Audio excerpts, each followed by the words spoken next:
نحمده ونصلي على رسوله الكريم اما بعد فاعوذ بالله من الشيطان الرجيم بسم الله الرحمن الرحيم وإلى الأرض كيف سطحت فذكر إنما أنت مذكر لست عليهم بمسيطر إلا من تولى وكفر فيعذبه الله العذاب الأكبر إن إلينا إيابهم ثم إن علينا حسابهم صدق الله العظيم اللهم ربنا حاسبنا حسابا يسيرا آمین یا رب العالمین۔ اب آئیے کہ پہلے ہم سورۃ الاعلیٰ کا بقیہ حصہ مکمل کر لیں۔ جو تمہیدی باتیں میں نے کل عرض کی تھی ان میں سے میں کسی کا بھی اعادہ نہیں کر رہا، صرف پہلی 7 آیات جو ہم پڑھ چکے ہیں ان کا رواں ترجمہ ان احتمالات کے ساتھ کہ جو ان کے مفہوم کے ضمن میں مفسرین کے مابین موجود ہیں۔ سبح اسم ربک الاعلی، پاک رکھو نام کو اپنے رب کے جو سب سے بلند و بالا ہے، یا پاکی بیان کرو اپنے رب کی جو سب سے بلند و بالا ہے۔ الذی خلق فسوی، جس نے بنایا، پیدا فرمایا اور پھر تسویہ کیا، نوک پلک سواری، برابر کر دیا، درست کر دیا، ہموار کر دیا، متوازن کر دیا۔ والذی قدر فہدی، جس نے اندازہ ٹھہرایا، یہ تقدیر ہر شے کی ہے، پھر یہ کہ حیوانات میں ایک نوعی تقدیر ہے اور ایک ہر فرد کی انفرادی تقدیر ہے، اندازہ، اس کی پوٹینشیلٹیز، اس کے امکانات۔ مجھے یاد آیا تھا بعد میں، بڑا پیارا ایک مصرع ہے کہ ذرہ ذرہ دہر کا زندانی تقدیر ہے، یہ قدر فہد، ہر شے کی ایک تقدیر ہے، ہر شے کے لیے اندازہ ہے، چاہے وہ ایٹم ہے اور چاہے وہ نظام شمسی ہے، ہر ایک کے لیے قاعدہ اور قانون ہے۔ حیوانات میں پھر ایک تقدیر ہے نوعی، ایک تقدیر ہے انفرادی۔ والذی اخرج المرعى، اور وہ کہ جس نے نکالا سبزہ، چارہ، تمہارے لیے خوراک کی چیزیں، فجعلہ غثاء احوا، پھر کر دیا اس کو ایک تعبیر کے اعتبار سے کوڑا کرکٹ، سیاہ رنگ کا کوڑا کرکٹ، اور دوسری تعبیر جس کو میں نے راجح قرار دیا وہ کہ جس نے نکالا چارہ، سبزہ، اور پھر کر دیا اس کو نہایت گتھا ہوا، گنجان اور سبز کاہی، یعنی ایسی سبزی جس میں کہ شدت کی وجہ سے سیاہی کی کیفیت پیدا ہو جائے، جس کے لیے کہ امام فرا کے الفاظ تھے جو میں کل آپ کو سنانا بھول گیا کہ الاسود لشدت خضرتہ، ایک سیاہی وہ ہوتی ہے کہ جو سبز رنگ کی شدت کی وجہ سے پیدا ہو جاتی ہے، وہ احوا ہے۔ سنقرئک فلا تنسیٰ، ہم آپ کو پڑھائیں گے، ہمارے ذمہ ہے پڑھانا، پھر آپ بھولیں گے نہیں۔ ایک رائے یہ بھی ہے کہ پھر بھولیے مت، یہ فعل نہیں ہے، لیکن یہ کہ یہ ہمارے لیے تو یہ چیز مناسب ہے، لیکن نبی اکرم صلی اللہ علیہ وسلم کے لیے مناسبت نہیں رکھتی یہ بات، اس لیے کہ آپ کو یاد کرانے کی ذمہ داری تو خود اللہ نے لی ہے۔ لا تحرک بہ لسانک لتعجل بہ ان علینا جمعہ وقرآنہ، آپ کے سینہ مبارک میں اس کو جمع کر دینا ہمارے ذمہ، تو ہم پڑھائیں گے آپ کو، لیکن یہ کہ آپ بھولیں گے نہیں، اس کا کوئی اندیشہ نہ رکھیے، الا ما شاء اللہ، سوائے اس کے جو اللہ چاہے۔ جیسے کہ میں نے کل عرض کیا، زیادہ اس میں گمان جو میرے نزدیک راجح ہے وہ یہ کہ یہ محض اللہ کی قدرت اور مشیت کی شان مطلق کو ظاہر کرنے کے لیے ہے۔ اس سے لازم نہیں آتا کہ کوئی حصہ ایسا بھی ہوگا جو اللہ نے حضور صلی اللہ علیہ وسلم کو بھلوا دیا ہو یا جو آپ کو یاد نہ رہا ہو۔ دوسری تعبیر یہ کہ اس سے مراد ہے نسخ، اور نسخ کی 3 اعتبارات سے میں بیان کر چکا ہوں۔ ایک نسخ ہے سابقہ کتاب اور سابقہ جو شریعت تھی، تورات کی، یہ سب کے نزدیک متفق علیہ، ما ننسخ من آیۃ او ننسها نأتی بخیر منها او مثلها۔ دوسرا نسخ ہے قرآن مجید کی آیات میں کہ آیت موجود ہے، اس کی تلاوت کی جاتی ہے، لیکن جزوی یا کلی طور پر اس کا حکم منسوخ ہو گیا۔ یہ بھی اصولی طور پر ہمارے تمام علماء اس کو تسلیم کرتے ہیں، سوائے آج کے دور میں بعض لوگ کہ جنہوں نے سنت سے ہٹ کر اور اجماع امت سے ہٹ کر راستہ اختیار کرنا شروع کر دیا ہے، صرف ان کو اس کے بارے میں اشتباہ ہے۔ البتہ کتنی آیتیں منسوخ الحکم ہیں اس میں اختلاف ہے۔ شاہ ولی اللہ دہلوی رحمۃ اللہ علیہ نے الفاظ الکبیر میں جو اپنی تحقیق بیان کی وہ یہ کہ 5 آیات ہیں صرف وہ کہ جو منسوخ الحکم ہیں،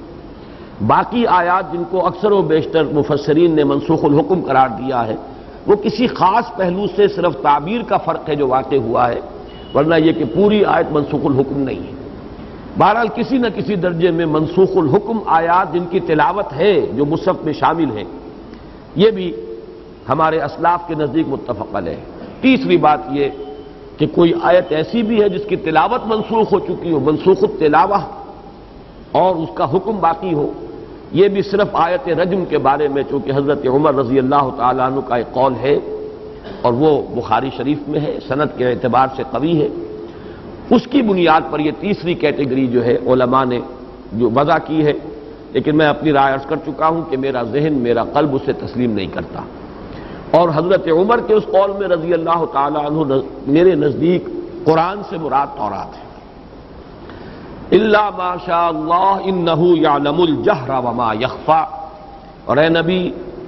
اللہ تو جانتا ہے ہر وہ شے جو ظاہر ہو یا بلند آوازی سے کہی جا رہی ہو اور جو بالکل خفیہ ہو۔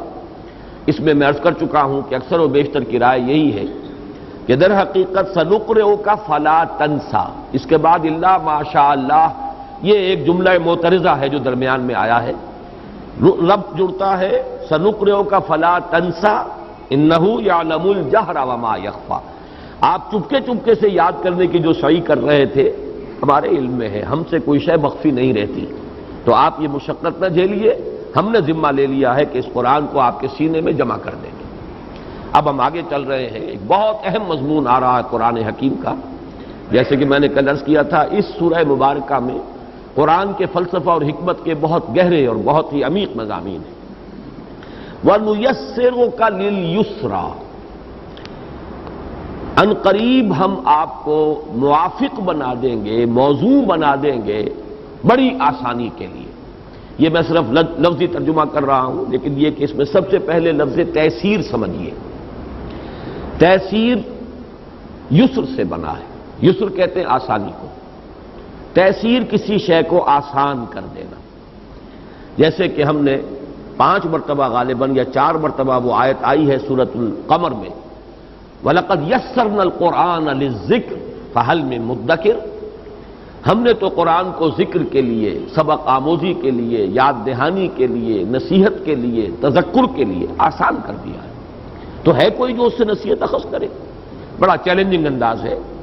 یعنی قرآن مجید کا ایک پہلو وہ بھی ہے جس کے اعتبار سے یہ مشکل ترین کلام ہے، اللہ کا کلام ہے، کلام الملوک ملوک الکلام۔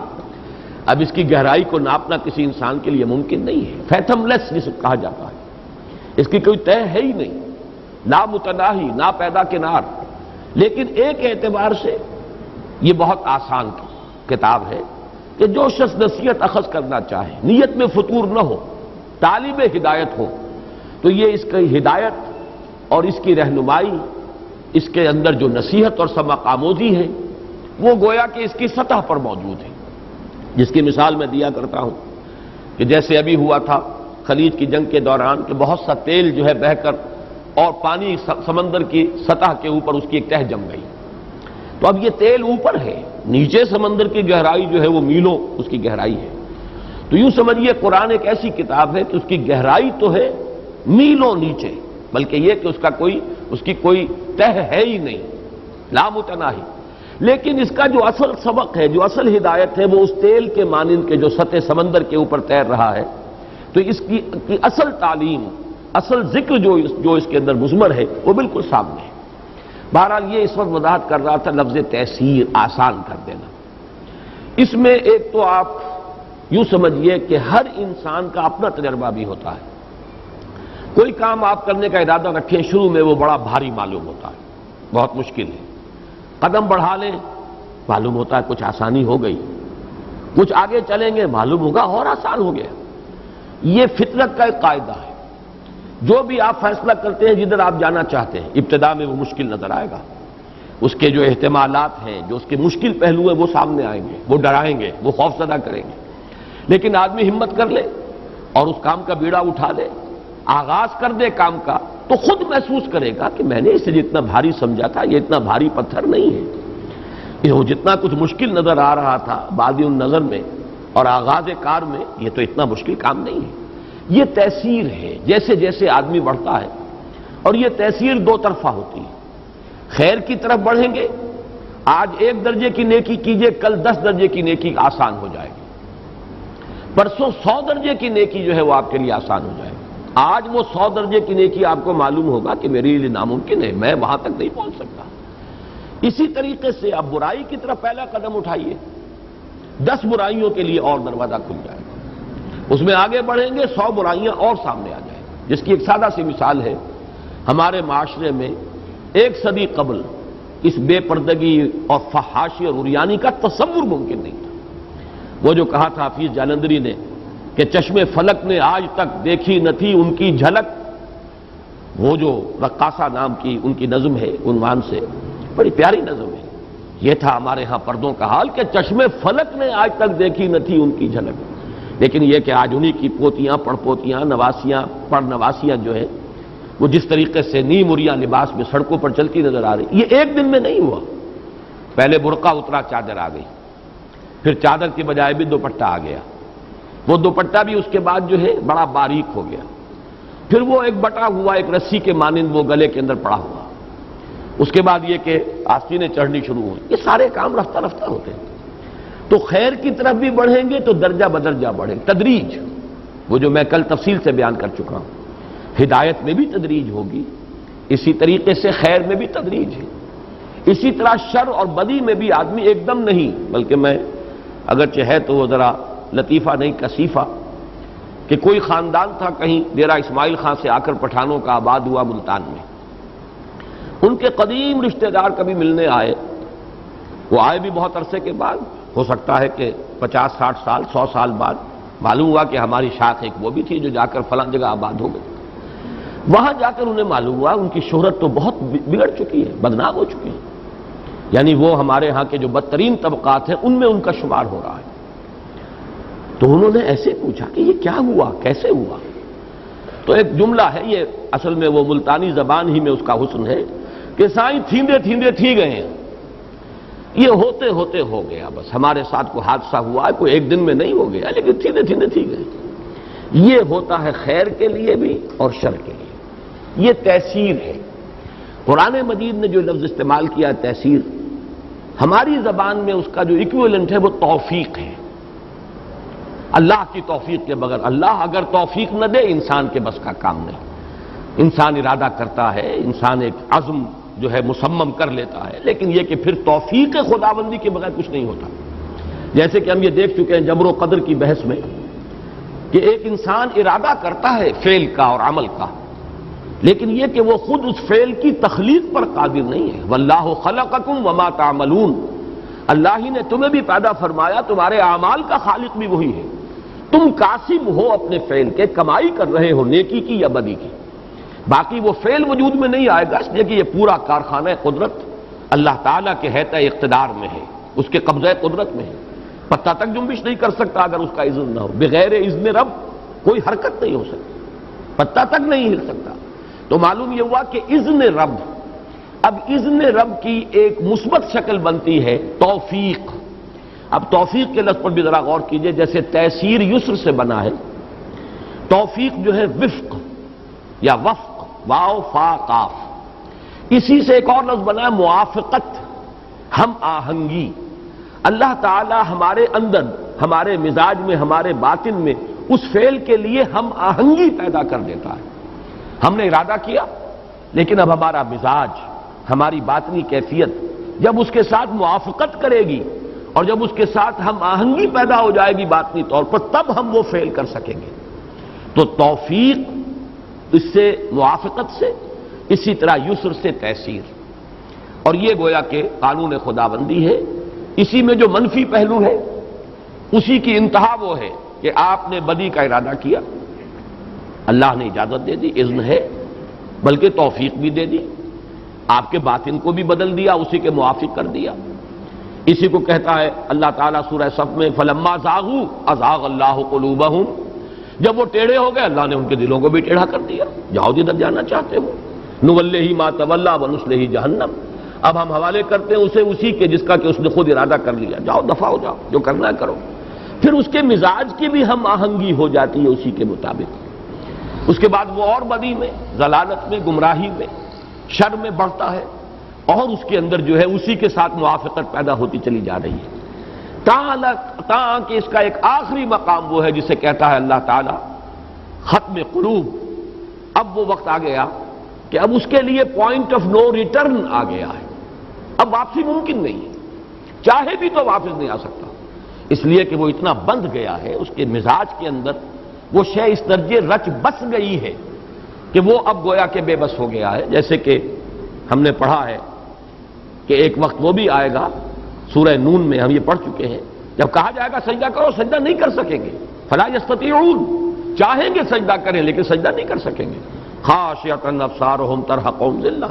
ان کی نگاہیں شرم اور خجالت سے زمین میں گڑی ہوئی ہوں گی، چہروں کے اوپر سیاہی جو ہے ٹک رہی ہو۔ تو ارادے کے باوجود آدمی ایک وقت آتا ہے کہ اس کے دل پر مہر لگ چکی ہوتی ہے، جیسے کہ غالباً 7ویں پارے کے آخر میں فرمایا ہے وَنُقَلِّبُ أَفْئِدَتَهُمْ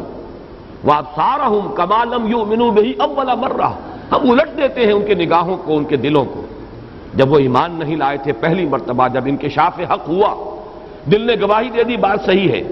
انسان نے نہیں مانا، رد کر دیا، کسی مصلحت کی وجہ سے، کسی لالچ کی وجہ سے، کسی تعصب کی وجہ سے، کسی ضد کی وجہ سے،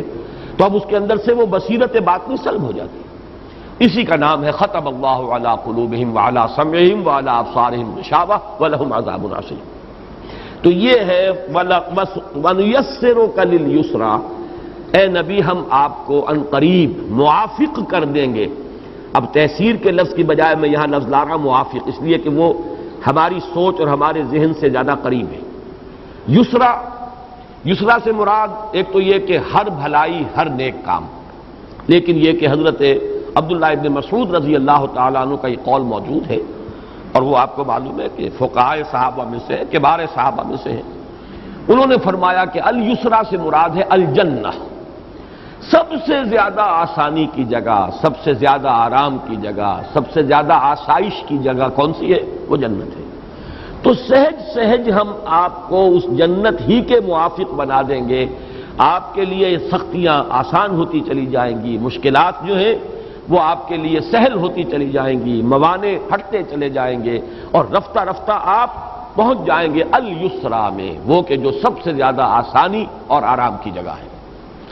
یہاں اشکال جو ہے وہ یہ ہے کہ ہم آپ کو میسر کر دیں گے، آپ کو آسان بنا دیں گے، آپ کو موافق کر دیں گے یسرا کے لیے۔ اب اس میں عام طور پر تو یہ ہے کہ اصل میں کلام کے اندر کچھ تقلیب ہے، دو حرف جو ہیں وہ گویا کہ آگے پیچھے ہوئے ہیں، اور یہ چیز قرآن مجید میں ہے، قرآن کا ایک صوتی آہنگ ہے، اس صوتی آہنگ کی وجہ سے کچھ حروف آگے پیچھے ہو جاتے ہیں، اس کی بہت سی مثالیں اس سے پہلے آ چکی ہیں۔ اصل میں عبارت یہ ہے وَنُيَسِّرُ لَكَ الْيُسْرَىٰ، یہ لام جو لگا ہوا حرف جار یسرا کے ساتھ، اور کاف ہے یہ مفعول ہے، ضمیر مفعولی ہے، تو یوں اگر پڑھا جائے وہ لام پہلے لایا جائے نُيَسِّرُ لَكَ الْيُسْرَىٰ، ہم آپ کے لیے میسر کر دیں گے، آسان کر دیں گے وہ بڑی آسانی، یعنی ہر مشکل سہل ہو جائے گی، ہر موانع جو ہے راستے کے وہ دور ہو جائیں گے، اور آسان کر دیں گے اس آسانی کو، یعنی جو اس وقت بڑی بھاری نظر آ رہی ہے، یہ ذمہ داریاں اس کی بڑی کٹھن نظر آ رہی ہیں، بہت ثقیل محسوس ہو رہی ہیں، ان قریب ہم ان سب کو آپ کے لیے آسان کر دیں گے۔ یہ تو اکثر مفسرین نے اس کی یہ توجیہ کی ہے کہ یہاں کاف اور لام جو ہے یہ در حقیقت آگے پیچھے ہوئے ہیں، اصل کیا ہے وَنُيَسِّرُ لَكَ الْيُسْرَىٰ، ان قریب ہم آپ کے لیے آسان بنا دیں گے بڑی آسانی کو۔ لیکن امام رازی رحمۃ اللہ علیہ نے اس کی ایک توجیہ کی ہے، اور انہوں نے بڑے انشراح کے ساتھ کہا ہے، اور اس میں خاصا ادعا کا پہلو بھی ہے، اللہ تعالیٰ کی حمد کرتے ہوئے بیان کرتے ہیں کہ اللہ تعالیٰ نے یہ نقطہ مجھ پر کھولا ہے۔ وہ چونکہ فلسفی ہے، منطقی ہے، اس اعتبار سے وہ ذرا اس پہلو سے کلام اللہ پر غور کرتے ہیں،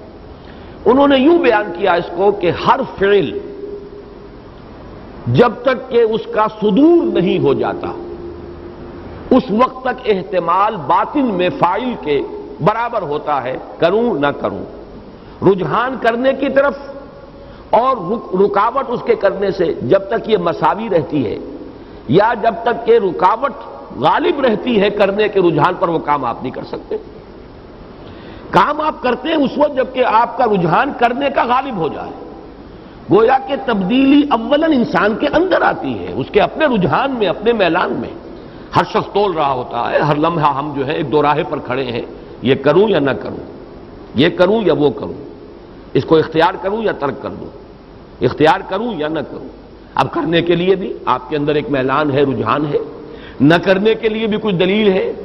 وہ کہیں نفس دے رہا ہے آپ کا، یا نہ برائی سے آپ کی روح روک رہی ہے، آپ کا دل روک رہا ہے، آپ کا ضمیر نفس لوامہ روک رہا ہے۔ یہ اندر جب تک ایسا رہے گا کہ نہ کرنے کا غلبہ رہے کرنے کے ارادے پر،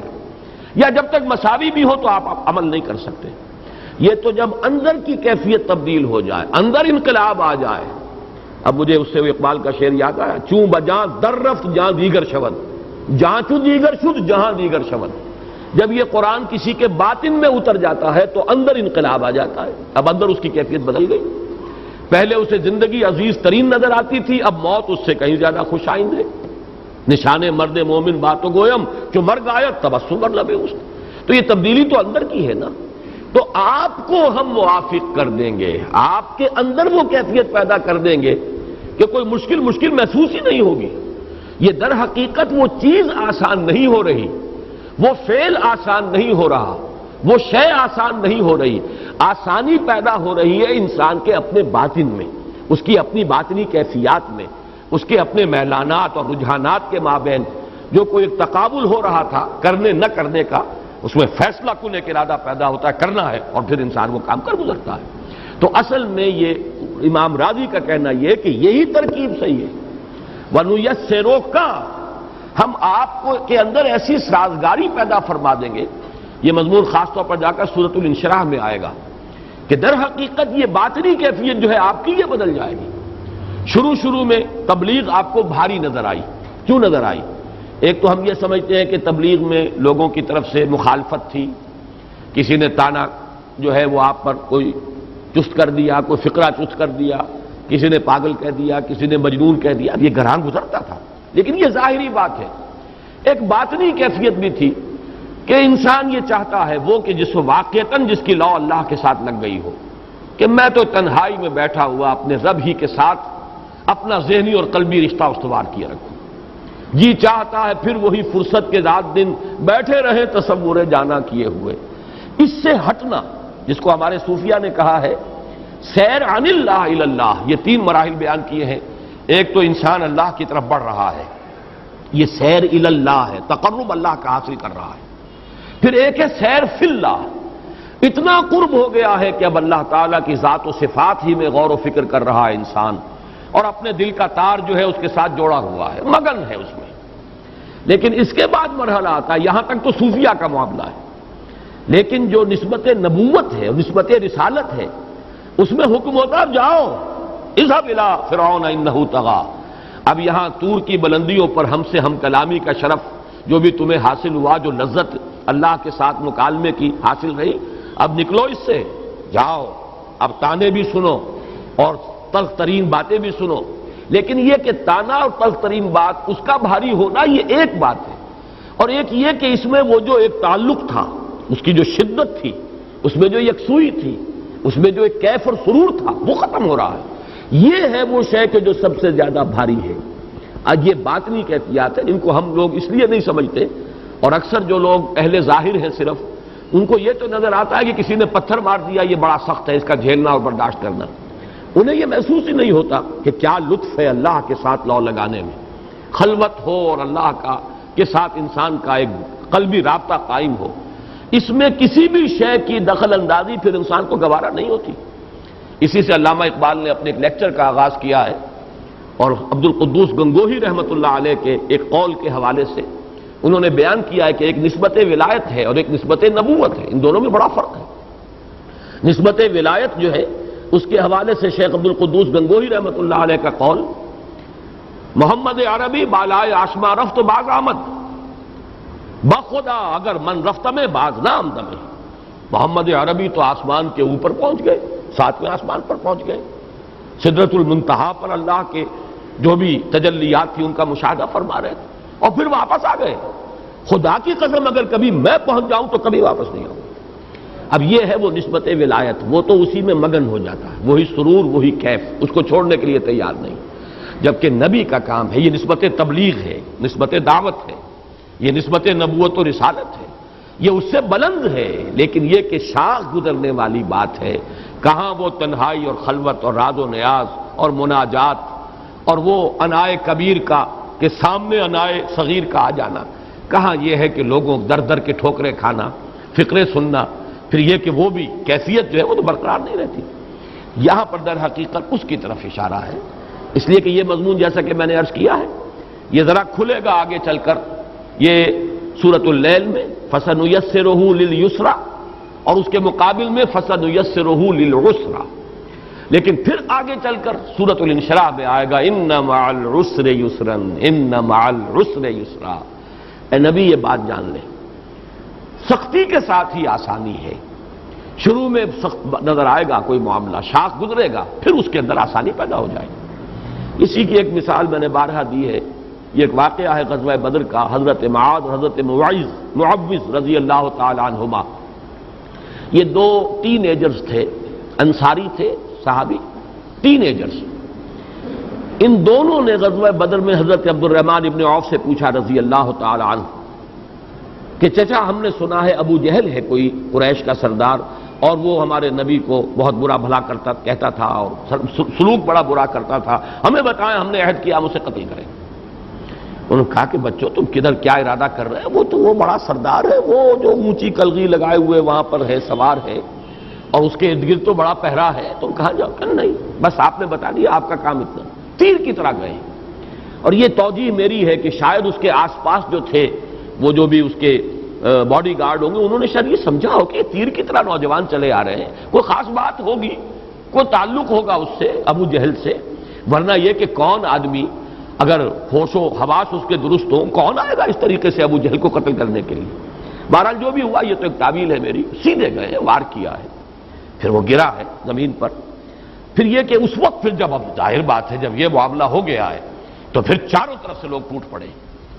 ان میں سے ایک بھائی کا، ایک کا غالباً حضرت معوذ کا واقعہ یا حضرت معاذ کا رضی اللہ تعالی عنہما، کہ ان کے ایک شانے کے اوپر تلوار کا وار پڑا ہے، پورا شانہ کٹ گیا، کہیں سے کوئی ایک تسمہ جڑا ہوا تھا کہ اب ہاتھ وہ لٹک بھی رہا ہے، مسلز کے تعلق منقطع ہو چکے ہیں، آپ اس سے کوئی کام بھی نہیں لے سکتے، لیکن یہ کہ وہ اب رکاوٹ بن رہا ہے چونکہ اس کی حرکت تو آپ کے کنٹرول میں نہیں رہی۔ تو ان کے بارے میں آتا ہے اور آدمی لرز جاتا ہے جب آدمی اس کا تصور کرے۔ انہوں نے اپنے اس ہاتھ کو جو کٹا ہوا تھا، لٹک رہا تھا، اپنے ایک پاؤں کے نیچے رکھا اور زور سے کھینچا، اٹھا کے پھینک دیا۔ لرز جاتا ہے، اپنے جسم کے ایک حصے کے ساتھ انسان یہ بھی کر سکتا، لیکن میں دعوے کے ساتھ کہتا ہوں، یقین کہ انہیں محسوس بھی نہیں ہوا ہوگا کہ یہ میں نے کیا کیا، اس لیے کہ وہ ایک کیفیت ہوتی ہے، باطنی کیفیت ہوتی ہے۔ یہ سننے والے کے لیے تو جھرجھری لانے والی شے ہے، لیکن یہ کہ جو اس پہ گزر رہا ہوتا ہے اسے محسوس بھی نہیں ہوتا۔ یہ ہے اصل میں تاثیر۔ خیر کی طرف بڑھیے، دیکھنے والے حیران رہ جائیں گے، اس نے کیسی کیسی ہمتیں کی ہیں، کیسی کیسی قربانیاں دی ہیں، کیسے کیسے ایثار کیا ہے اس نے، لیکن اسے محسوس نہیں ہوگا، اس لیے کہ وہ تو درجہ بدرجہ پڑھ رہا ہے نا، ایک دم تو چھلانگ لگا کر وہ K2 پر نہیں پہنچا ہے، بلکہ یہ تدریج ہوئی ہے۔ یہ ہے تیسیر۔ وَنُيَسِّرُكَ لِلْيُسْرَى، اے نبی ہم آپ کو موافق بنا دیں گے، آپ کی باطنی کیفیت کے اندر موافقت پیدا فرما دیں گے۔ یہ مشکلات یا یہ جو باطنی طور پر شاخ گزرنے والی کیفیات ہیں، یہ رفتہ رفتہ آپ کے لیے یہ بڑی قابل برداشت ہی نہیں، خوش آئند ہو جائیں گی، اس لیے کہ ایک روحانی لذت انسان کو اس سے بھی تو ملتی ہے کہ وہ جو ایک شعر میں نے کئی بہت مرتبہ پڑھا ہے کہ نشہ پلا کے گرانا تو سب کو آتا ہے، مزہ تو تب ہے کہ گرتوں کو تھام لے ساقی۔ کسی ایک گمراہ کو آپ ہدایت کی راہ پر لے آئے اور اس کی عاقبت آپ نے سنوار لی، کیا اس میں کم لذت ہے؟